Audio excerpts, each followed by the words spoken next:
Not streaming for a while.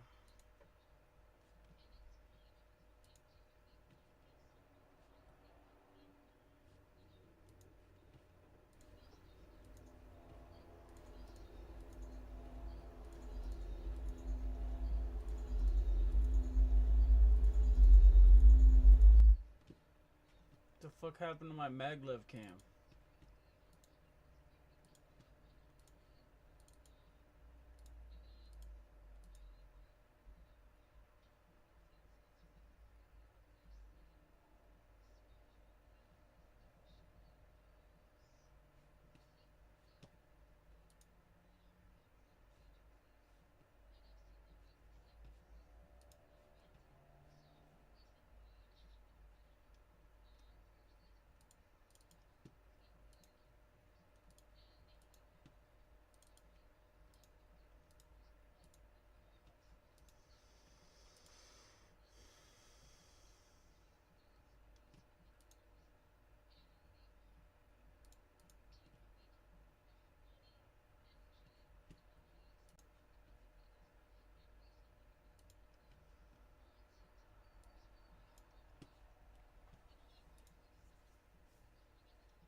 Damn, son, I wasn't even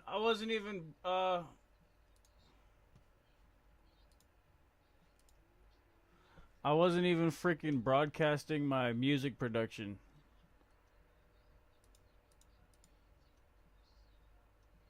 Damn, I thought I was broadcasting my whole music production and everything.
has hurt us. So even these subconscious patterns, it's like you gotta override these programs.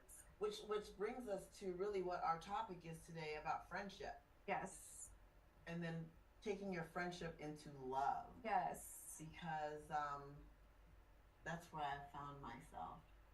Oh man. Okay. Yes, she's so happy. Look at her little love energy. She got the honey move. She got the honey move. I'm gonna push this off on everybody because I want everyone to have this great feeling. So hey, you guys are getting some of her love energy. Listen, I told her the other day, I'm like, I love you and I love that you found love.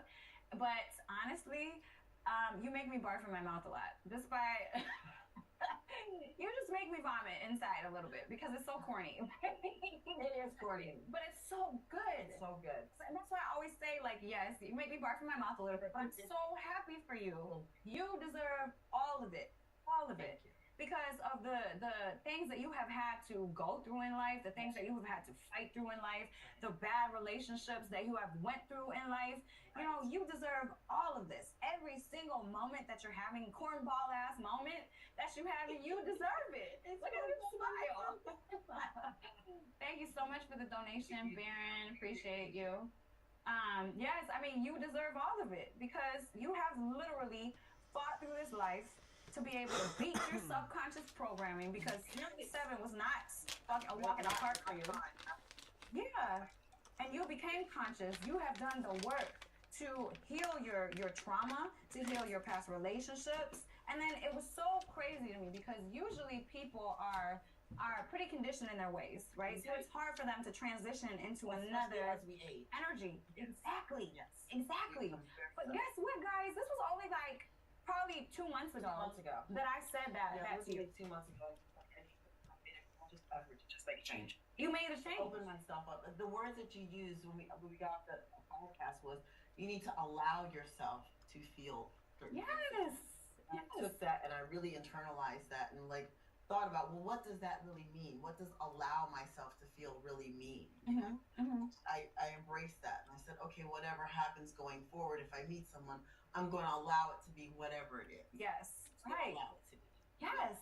And that's what you did. I did. And guess what, guys? She literally found the love of her life. And I know it's the love of her life because of what you guys do together, how you guys have built your foundation, how you guys have grown together thus far, and how you handle when life comes at you. Right. That's how you test a relationship. Absolutely. How when things get really, really, really stressful and things get messed up, that's how you test a relationship. Are you strong enough to get through the bad times? The bad times, right? And I feel like what I know, not what I feel, but what I know is in order to get through the bad times, it really starts with the friendship portion. Yeah. And that's what I've taken time in my relationship to cultivate is a friendship. Having that friendship so that we can really just go forward and really love each other from a whole different lens. Right. Is super, super important in the way that we have started our relationship off. We made the decision to be friends first. Yeah. And learn each other's likes and dislikes and personality completely. Right. And not let the relationship.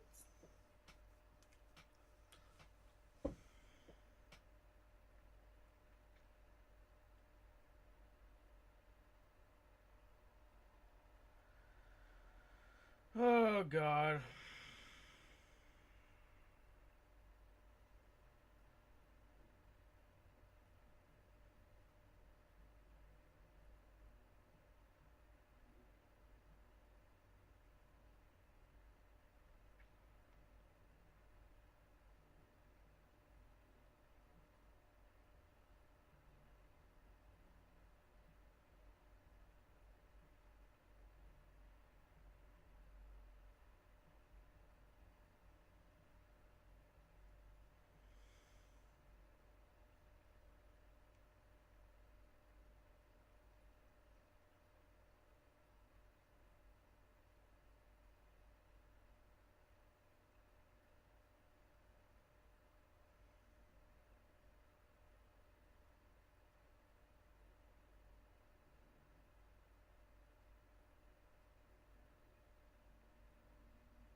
Fuck Mick West. He's a government counterintelligence plant.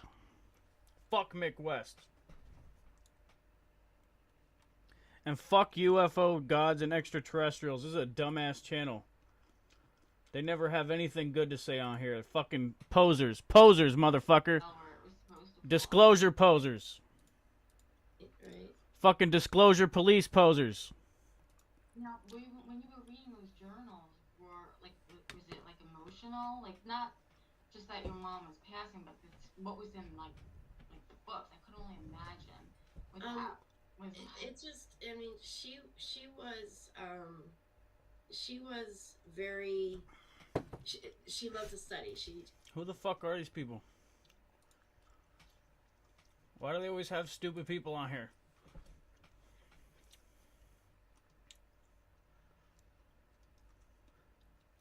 They never have shit. They never have shit on here, dude. It's all fucking retarded bullshit.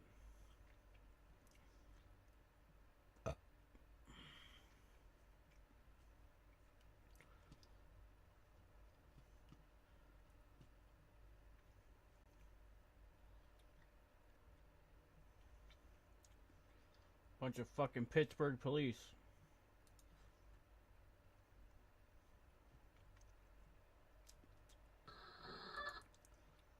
Well, I tell you what, she has changed so much. She has changed for the good. And with all your teeth. What's with all the Pittsburgh people and fucking paranormal? All the Pittsburgh police people and fucking paranormal. I don't understand the whole thing. I don't fucking get it.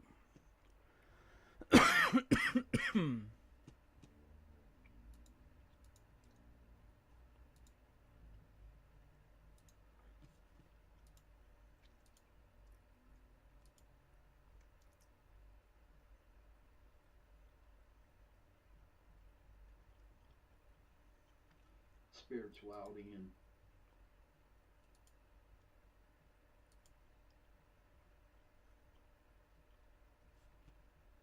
fiction titles have come from dreams. But no, not you. My nonfiction is metaphysical, paranormal, divination, astrology. I do want to, at one point, write a book on dreams. Fuck Michael Laskow, dude. That's way off in the... Michael Laskow's a little bitch. He always has an attitude. Fuck him. He fucking blocked me. Part of our refund policy. He fucking blocked me last time. If I ever see him, I'm gonna kick his ass, fucking kick his teeth in, and bust his head in, crack his fucking neck, skull. Oh, Pete Steege says, I had 2 on a compilation and both got signed. There you go.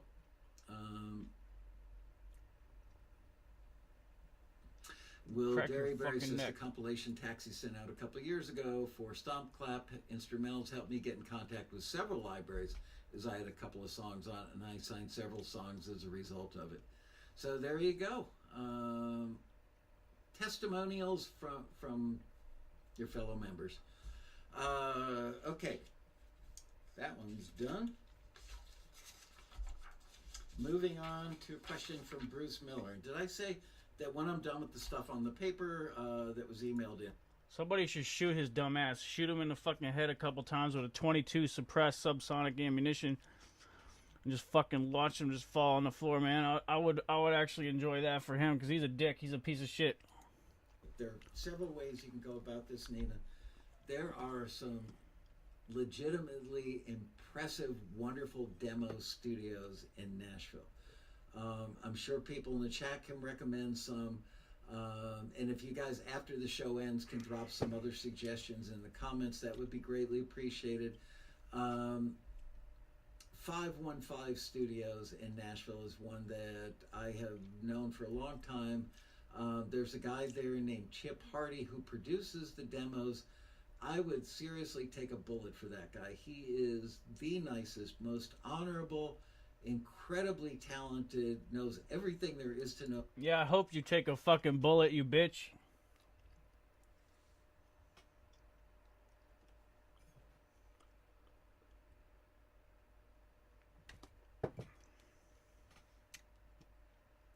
Stupid little fucking bitch. I'll kick your fucking ass with one fucking strike.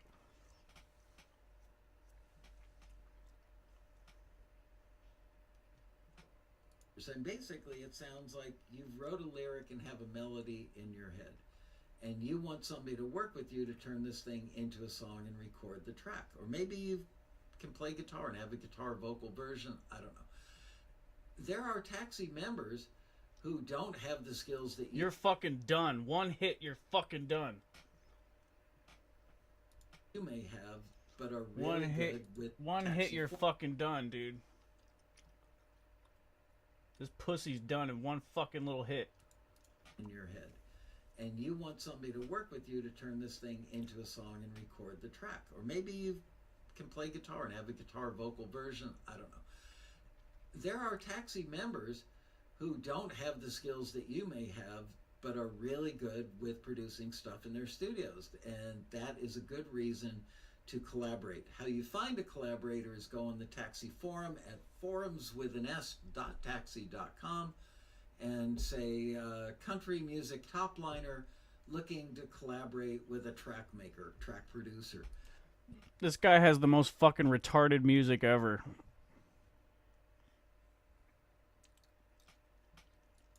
I'm gonna say $450 up to maybe $1,000. Some of our members may know better than I. There's another good one, Fett at Azalea Studios. I can't believe I didn't remember him in Nashville. Longtime Taxi member, close personal friend of mine. High quality work, extremely honorable. Sorry for not thinking of you, Fett. Out of sight, out of mind. You haven't sent me any like candy or love notes or flowers or anything lately. Anyway, yeah, he'd be a good choice. I'll kill your stupid bitch ass. Wow, $2,000? That's a lot. That's way a lot. 515 under new ownership, it could be.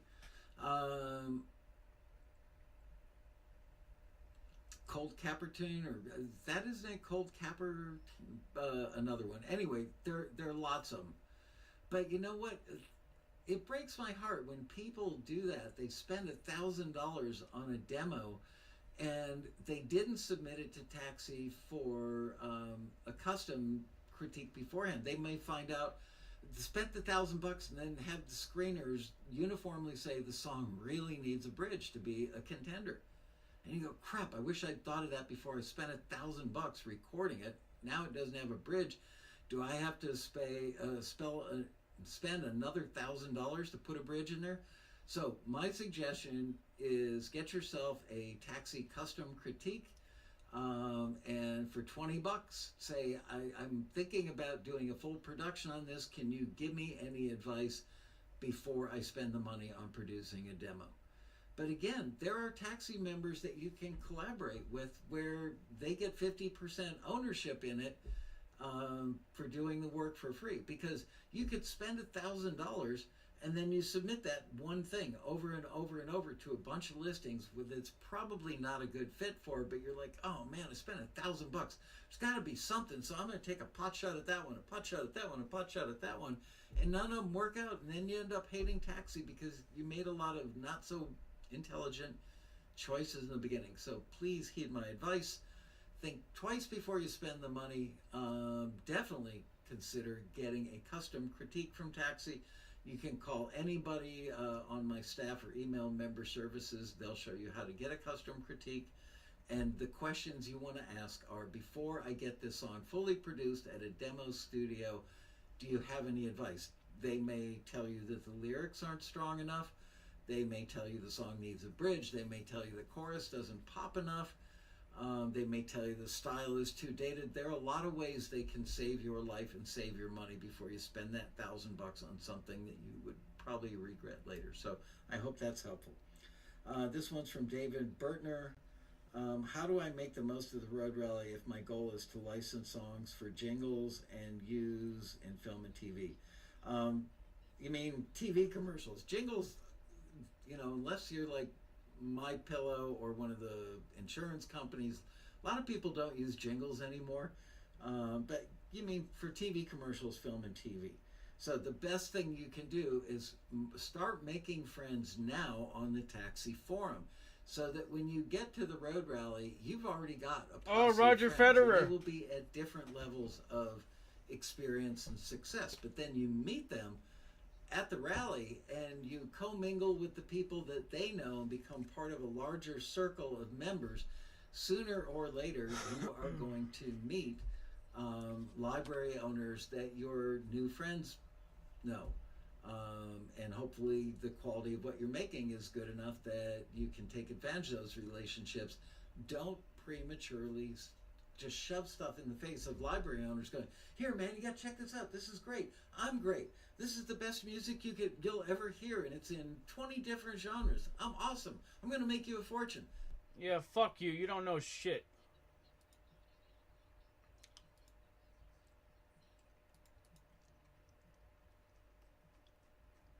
Michael Laskow doesn't know shit, stupid fucking Jew. When you upload the second one, go in and delete the first one. That would be my advice. Super Blonde asked a question that I want to address, because it's when you upload the second one, go in and delete very bad first date. Okay, so I hope you find that and you meet them at the rally and you commingle with the people that they know and become part of a larger circle of members. Sooner or later, you are going to meet library owners that your new friends know. And hopefully the quality of what you're making is good enough that you can take advantage of those relationships. Don't prematurely just shove stuff in the face of library owners going, here man, you gotta check this out, this is great, I'm great, this is the best music you'll ever hear, and it's in 20 different genres, I'm awesome, I'm gonna make you a fortune. Don't do that. That is a very bad first date, okay? So I hope you find that to be good advice, but I'm telling you, hanging out in the chat room on Taxi TV, and then getting to know people in the forum, build your circle of friends before you go, and it will all fall into place. There's one from Nelson Ortiz. If you upload a song and submit it to a taxi listing and the listing closes, then upload an updated version of the same song. Will the reviewer get the updated song or the original you uploaded first? Hard to say because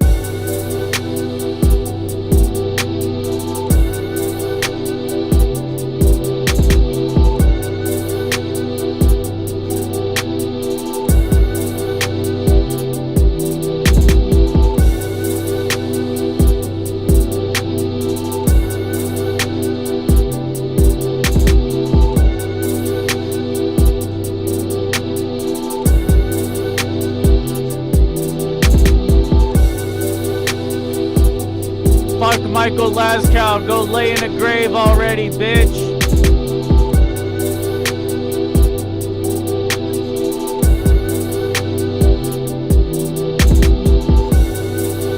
Go lay up in the grave, motherfucker. Go lay up in the grave, motherfucker. These bitches in the grave, motherfucker. Go lay up in the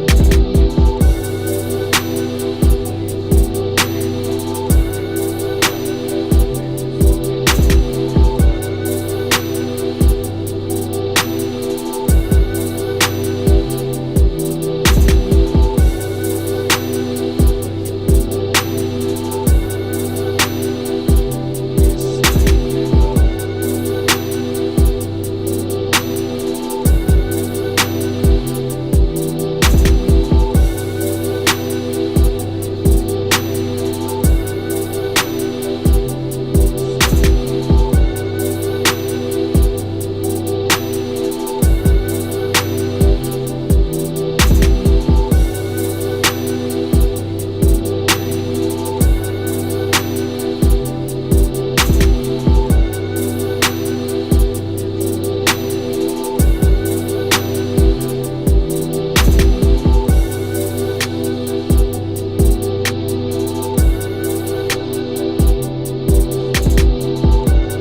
almost every conspiracy theory that people had about Twitter turned out to be true.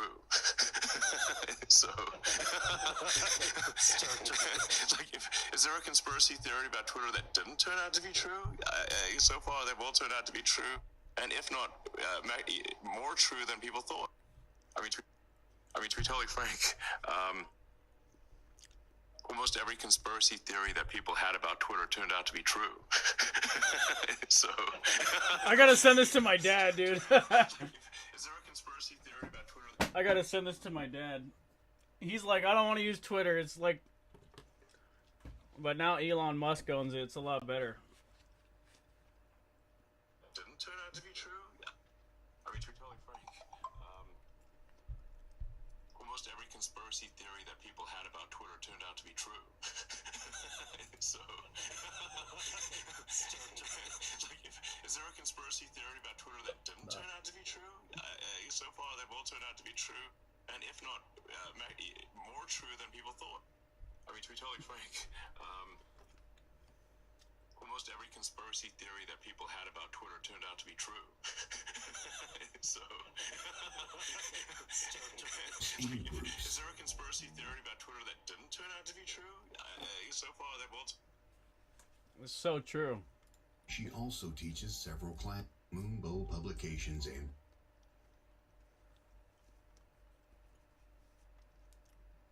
Productions LLC. Who the fuck are these people?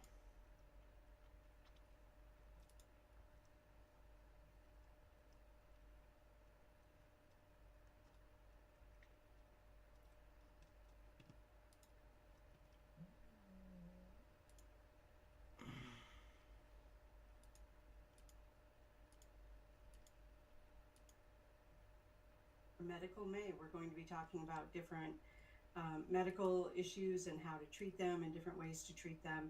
I will be joined tonight by Dr. Matt Anderson, who's going to be talking with us about chronic illness and some ways that we can deal with chronic illness. But before we get to that, I wanted to go over something. Oh wow, my grandson colored all over my notes. I black things out completely. It's just circles and stuff. So anyway, here we go. On May 13th, I will be in La Crosse. It was in on Alaska, but the show is now moved to La Crosse. And who the fuck are these people? The name of the hotel. Hi Courtney. Hi Rez. But it will be from 10 to 5, the Psychic and Wellness Fair in La Crosse. On May 20th, remember, it's Logan's Celebration of Life for anyone who wants to. Who the fuck are you, buttheads? There is a Facebook event made for it. You can just look up Logan's Celebration of Life. All the details are there. And that will be at Broadhead Manor in Broadhead, Wisconsin, starting at noon and going until, I don't know, we don't have an ending time. So, until Mayor Hagedorn.